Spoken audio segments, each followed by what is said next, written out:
tidak ada habisnya untuk dijejaki. Petualangan saya kali ini ingin mengikuti salah satu aktivitas warga di Kabupaten Bandung. Hari ini saya akan berburu di Kecamatan Cimenyang. Tapi kelihatannya perburuan ini tidak akan mudah. Karena yang mau kita tangkap ini kecil tapi lincah sekali. Ikuti jejak saya, jejak petualang. Kegiatan berburu ini tidak dilakukan setiap hari. Hanya dilakukan saat dibutuhkan karena manfaatnya yang dipercaya menjadi obat. Ada. Mana Kang? Satu. Iya, kemana dia? Ih, manjat! Kang! Aduh! Ini. Datang. Aduh! Mana? Ya, satu. Aduh, dapat nih satu. Ternyata bener dugaan saya. Nggak mudah buat ngedapetin dia. Jadi ini nih yang kita cari-cari. Kadal kebon ya, Kang? Iya. Kadal kebon. Kebon. Wah, lincah banget dia. Bukan cuma ukurannya aja yang kecil, tapi larinya cepet. Ayo simpan dulu, Kang. Kadal hidup pada berbagai jenis habitat. Kadal merupakan kelompok reptil yang termasuk dalam subordo Sauria. Dengan karakteristik tubuh bersisik, licin, lidah panjang, ekor panjang, dan berkaki 4 mencapai 22 cm.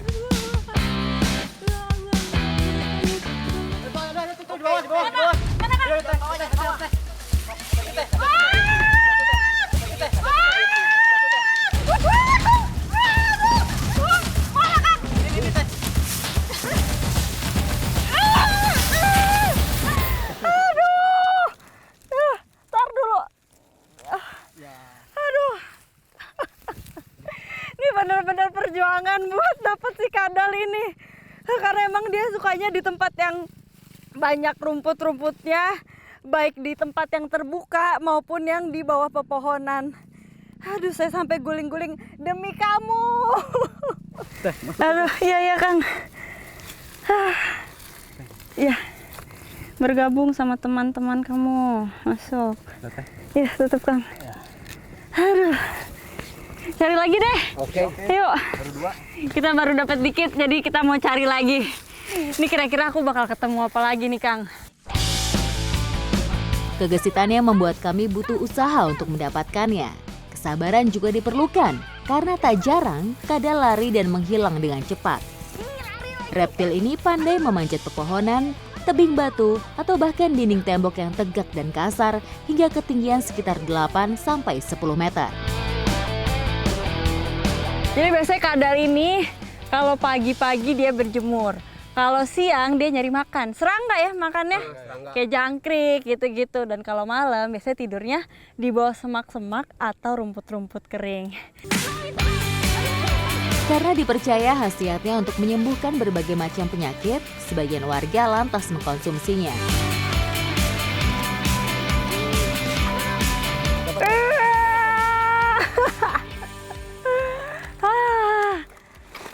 Emang nih saya jadi berasa dikadalin sama kadal. Tapi jangan salah, walaupun dia kecil tapi manfaatnya besar buat kesehatan. Tapi tetap nih harus kita olah dulu ya, baru bisa dikonsumsi. Jadi kita mau olah dulu.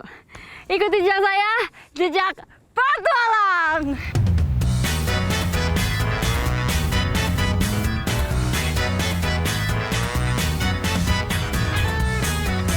Kebanyakan orang mengolah kadal hanya dengan dibakar ataupun disambal sesuai selera. Kadal yang tadi sudah kita tangkap akan kita makan dengan sambal andalan Jawa Barat nih salah satunya, yaitu sambal cibiuk. Sambal cibiuk tergolong ke dalam sambal mentah khas Jawa Barat. Dengan campuran bahan seperti kencur, kemangi, tomat hijau, cabai rawit hijau, dan terasi bakar, serta jeruk nipis.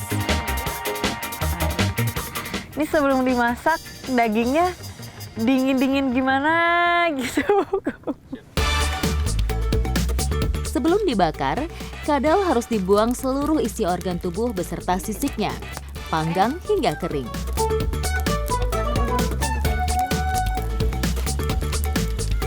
Ini kalau bentuknya mirip sama leher ayam ya Teh? Hayu, hayu. Mirip sama belut. Mirip belut juga, iya. Bentar, aduh, cocok sambal dulu lah ya. Sambalnya pedes. Kok dagingnya ini lembut, mirip sama daging paha ayam. Enak juga ternyata. Pedes-pedes enak kan? Kadal diyakini mempunyai fungsi yang mirip dengan hormon testosteron. Kadal juga berkhasiat sebagai pereda otot paru-paru yang sedang tegang akibat kurang pasokan oksigen. Daging kadal ini punya banyak sekali manfaat untuk kesehatan. Salah satunya bisa untuk mengobati asma. Udah enak, bermanfaat juga. Ikuti jejak saya, jejak petualang.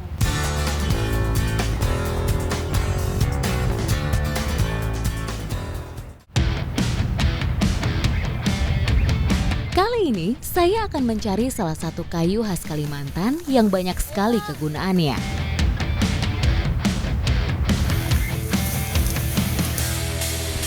Kayu ulin bukanlah satu-satunya kayu khas dari Kalimantan. Ada lagi kayu khas lainnya yang ternyata nggak kalah manfaatnya. Dan sekarang saya bersama kakak-kakak dari Alimpung mau mencari dulu. Ikuti jejak saya, jejak petualang. Inilah pohon alaban yang termasuk famili Verbenaceae. Tumbuhan ini dapat tumbuh hingga ketinggian 25 meter dan diameter mencapai 40 cm.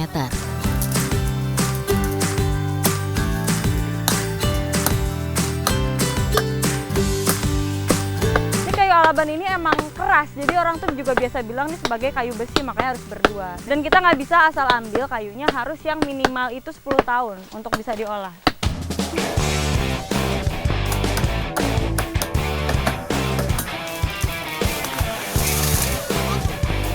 Kita mau bersihin dulu, kita ambil kulitnya, bagian dalamnya juga, baru nanti kita bawa ke tempat untuk pemrosesnya. Kayu alaban ini termasuk tanaman penting dalam ekosistem hutan, karena alaban termasuk kayu yang cukup tahan terhadap api. Keberadaannya dapat membantu mengatasi terjadinya kebakaran lahan di sejumlah daerah. Kami mengambil kayu alaban hanya sesuai dengan kebutuhan. Tujuannya tentu saja untuk menjaga populasi tumbuhan ini supaya tetap terjaga di habitat alaminya.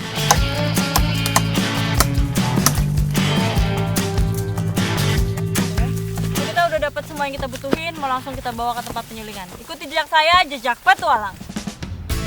Manfaat kayu alaban memang sudah lama diketahui oleh masyarakat di Borneo. Salah satunya seperti yang akan saya olah di sini. Ini kayu ini emang harus kita potong dulu, potongan kecil sebelum nanti disuling.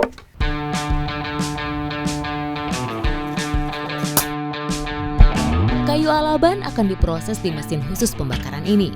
Tujuannya untuk menghasilkan uap dari proses penyulingan berjam-jam.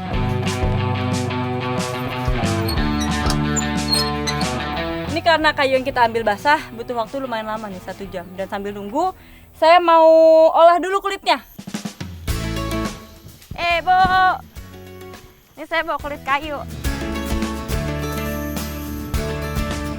Kulit alaban harus dibersihkan agar tidak ada kotoran berbahaya yang menempel saat proses pengolahannya. Proses perebusan tidak membutuhkan waktu yang lama, cukup 10 menit saja hingga air rebusan mendidih.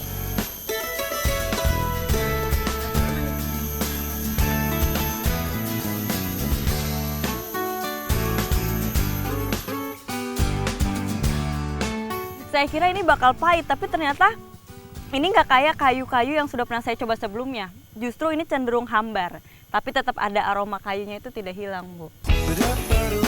Air rebusan kulit alaban ini banyak mengandung khasiat sebagai obat sakit perut, obat masuk angin, dan dapat membuat tubuh terasa segar. Dan ekstrak kayu alaban ini dipercaya sama masyarakat kalau berkhasiat bisa mengobati malaria ya, Bu.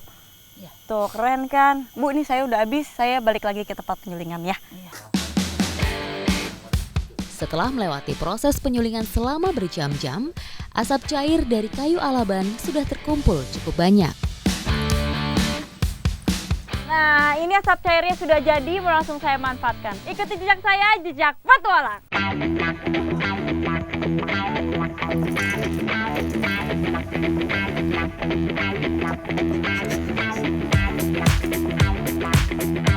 Nah, ini saya udah pakai pompa, udah siap untuk mengaplikasikan ini.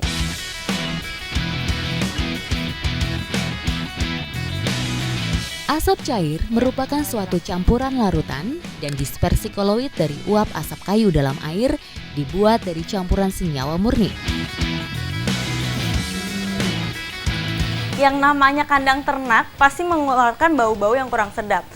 Dan asap cair ini dipercaya bisa mengurangi aroma-aroma yang seperti ini. Penggunaan asap cair sebagai bahan bioinsektisida alami lebih ramah lingkungan karena bersifat mudah terurai dan terbaharui. Ini aroma asap cair ini emang kuat sekali. Aromanya tuh mirip seperti arang. Jadi karena dia sangat kuat, aroma dari kotorannya itu kalah. Jadi aromanya jauh lebih baik. Ikuti jejak saya, jejak petualang.